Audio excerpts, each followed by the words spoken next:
What's up, everybody? It's your girl, Bonnie Scotch. Thank you so much for clicking on my video. I wanted to bring you a review for Married to Medicine, Season 10, Episode 2. And as you all know, or if you're new to this channel, just know that I like to discuss these shows on a real casual tip. I'm not going to go blow by blow anymore. So, the first thing I want to mention is that there is a YouTuber by the name of Spill It Boy TV, aka James Caldwell, that I've been watching since maybe about 2016 or so. Okay, I absolutely adore him.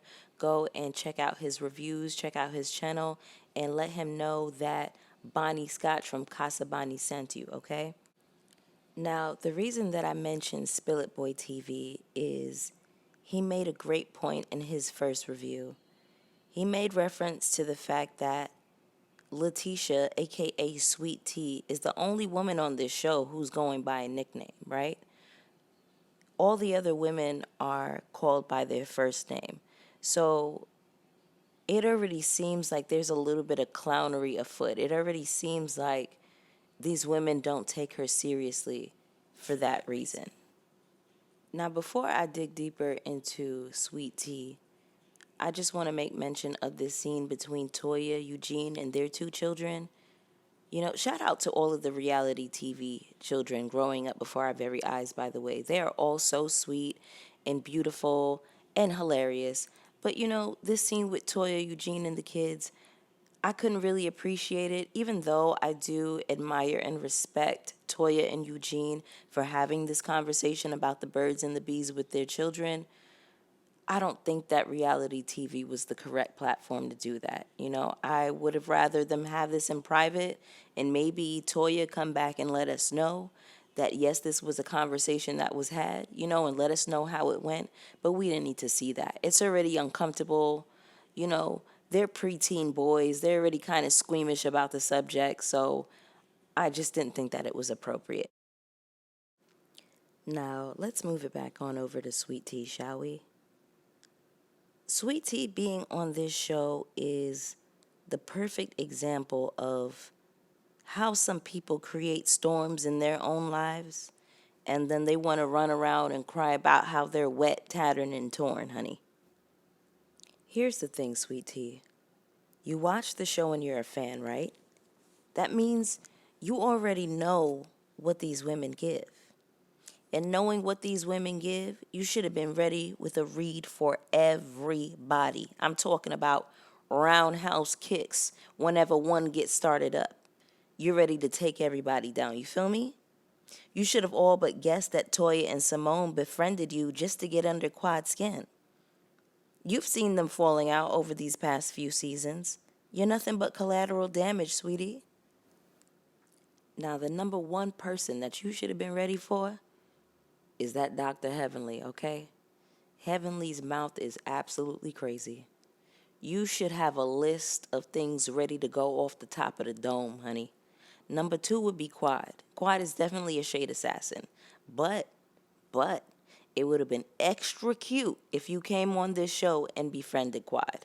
I don't know if Quad would necessarily go for that, but I feel like Quad is one of those people where if you maybe give her enough compliments and, you know, get on her good side, you could probably work her and actually become her friend. Number three on the list, I would say Toya. Toya got a slick ass mouth, okay? So you want to have a list of reads ready for her. Number four, I would give it to Dr. Simone. Dr. Simone loves to throw shade, okay? She loves to give it in the confessionals. And number five, we have Dr. Jackie. Dr. Jackie is real nice, nasty with it, okay? She'll smile up in your face, and in the confessionals, it's something totally different. So you should have had a piece for everybody, honey. That's where you fucked up at. Now we have this scene where Sweet Tea is trying on wedding dresses. She invites Phaedra, Toya, and she invites a friend of hers from some support group that she is in for dating older men. Girl, I think in this episode that it's becoming clear to Sweet Tea that she is indeed the butt of the joke. Now, something that I absolutely did not appreciate is that Phaedra seems to be obsessed with body shaming Letitia, and I'm not here for it. She keeps calling this woman's butt flat and small, and I really hate it. Because guess what, Phaedra? Sometimes you be looking stuffed in your clothes. You be looking like a little pig in the blanket. So I think you need to relax on talking about people's bodies, okay? And Toya, you know what? You got your big ass nerve too, talking about how Letitia needs Spanx. Toya, baby, you just lost weight. Now you look good, girl, you do. But you just lost some weight, okay? Eugene just lost some weight. Just a few seasons ago, Contessa called Eugene the definition of a big ass bitch. So what are we saying here for real? Now we get a scene towards the end of the episode where the ladies are joining Toya at her wine tasting event. So shout out to Toya for finally getting some business about herself, okay? Now, Sweet Tea gets up to go to the bathroom and she has a very visible tag on her clothes. I said, oh Lord, honey. Sweet Tea has made herself the target for much scrutiny and ridicule, not only from the audience and the watchers, but the castmates especially, okay? Simone takes Sweet Tea to the bathroom. Sweet Tea is crying. She's obviously very embarrassed. And it's like, girl, what did you expect coming on this show? Did you really think that you were going to infiltrate Quad's friend group, Dr. Gregory's friend group, and just be welcomed with arms wide open? Did you really think that? All right, so let's dig into this last scene with Phaedra and Gregory. You know, this link up was just funny to me for the simple fact that we raise women to marry for financial stability and security, right? Now, I understand that that's your friend Phaedra and you call yourself looking out for him, but the reality of the situation is that you yourself married a light-skinned criminal and had two babies by him. Angela Stanton let us know that you were the ringleader of the schemes and scams, the scams and schemes, baby. So now, Sweet Tea is very silly for telling y'all that she wanted access to Greg's money because it makes her look like a scammer too.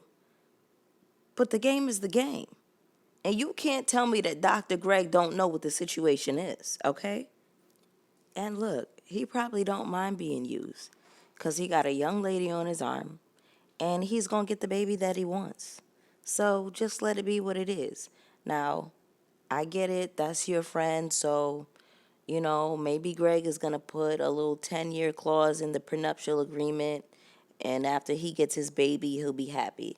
But I think that, like, 10 years is like a good amount of time to play around in a marriage and get a little chunk of change. So everybody's grown here. Do what y'all feel like y'all need to do. But I feel like, Phaedra, you got some big ass nerve, honey. You really do. But that was the episode, you all. I really enjoyed it this week. I'm very much looking forward to next week's episode where Quad is walking into Sweet Tea's bachelorette party.